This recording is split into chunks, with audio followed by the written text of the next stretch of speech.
अकोला शहरातील जुने शहर परिसरातील रावनगर येथे महापालिकेकडून सुरू असलेल्या नाली बांधकामावर स्थानिक नागरिकांनी गंभीर आरोप केले आहेत।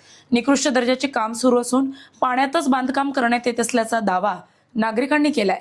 तसेच नालीची भिंत कोसळल्याने कामाच्या गुणवत्तेवर प्रश्नचिन्ह उपस्थित झाले।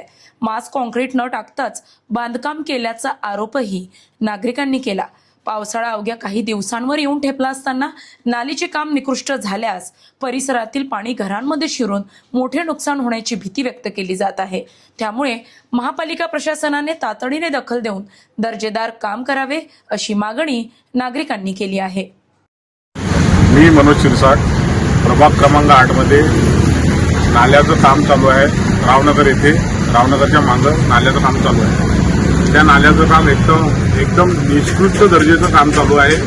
म्हणजे खाली काँक्रिटीकरणही करण्यात आलं काहीच नाही, फक्त भिंता उचलण्यात आल्या आहे। तरी आमच्या आयुक्त साहेबांना विनंती आहे की त्यांनी पाहणी करावी व ठेकेदार उचित कारवाई करावी। आयुक्तांना